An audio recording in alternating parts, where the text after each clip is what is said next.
un an après la décision de la Cour suprême qui a criminalisé la LGBT-phobie. La constitution actuelle du Brésil a été promulguée en 1988, consolidant ainsi la reprise de la démocratie dans le pays. Elle est connue comme une constitution citoyenne, stipulant dans son article 3, lorsqu'il s'agit des objectifs fondamentaux de la République, la promotion du bien de tous, sans préjudice de l'origine, de la race, du sexe, de la couleur, de l'âge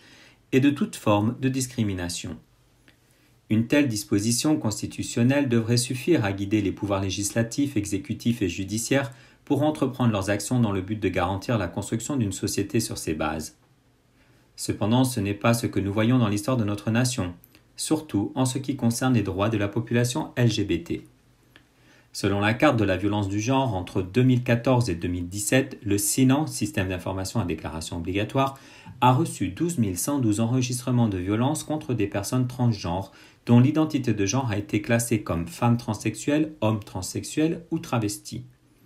En ce qui concerne les personnes dont l'orientation sexuelle est considérée comme homosexuelle ou bisexuelle et dont l'identité de genre n'a pas été identifiée, il y a eu 257 760 cas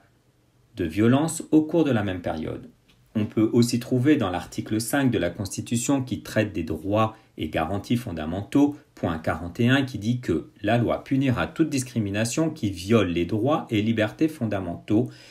et le point 42 qui stipule que la pratique du racisme constitue un crime indescriptible et imprescriptible passible d'une peine d'emprisonnement. C'est sur la base de ces commandements constitutionnels que la Cour suprême fédérale a été saisie de deux actions, une action directe en inconstitutionnalité pour omission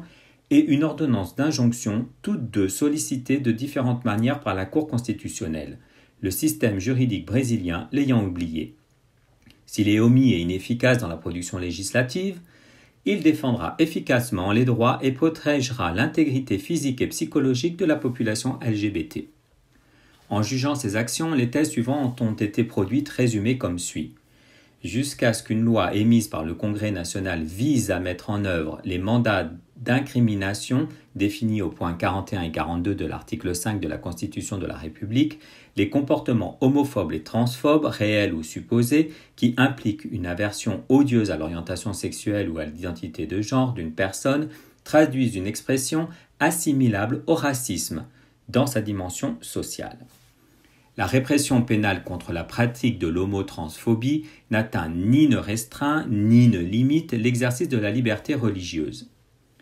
Le concept de racisme, compris dans sa dimension sociale, se projette au-delà des aspects strictement biologiques et phénotypiques car il résulte en tant que manifestation du pouvoir d'une construction à caractère historico-culturel motivé par l'objectif de justifier l'inégalité et destiné à un contrôle idéologique, à la domination politique, à l'asservissement social et au déni d'altérité, à la dignité et à l'humanité de ceux qui font partie d'un groupe vulnérable, les LGBT+.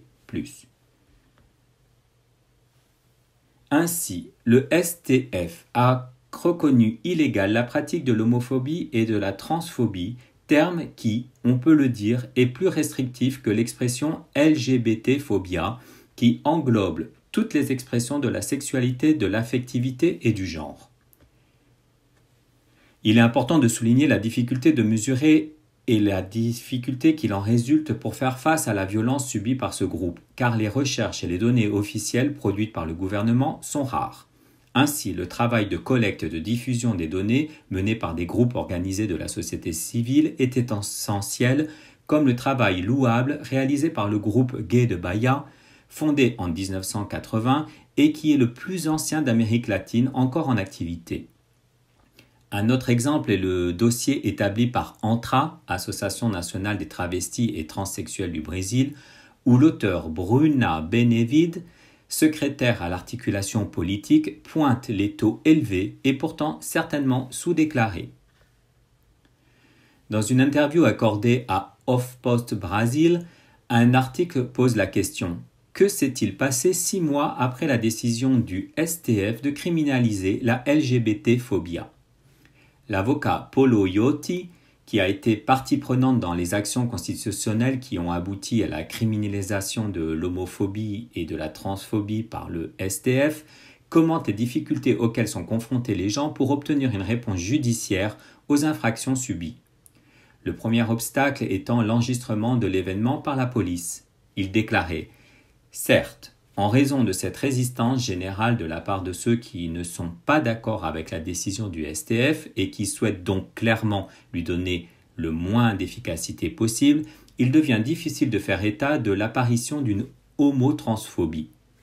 Par conséquent, il est difficile de faire respecter les droits, de protéger la population LGBT, même avec la décision judiciaire du STF qui traduit l'homotransphobie comme racisme social. Il réaffirme donc la nécessité de réaliser un travail sur toute la société et pas seulement par la criminalisation. Les préjugés et la discrimination ont également été reproduits ouvertement dans les discours politiques. Alors qu'ils devraient être un exemple pour la société, ils se révèlent être un canal de permissivité au discours de haine et d'intolérance à la diversité. Il faut donc apporter une protection aux citoyens LGBT.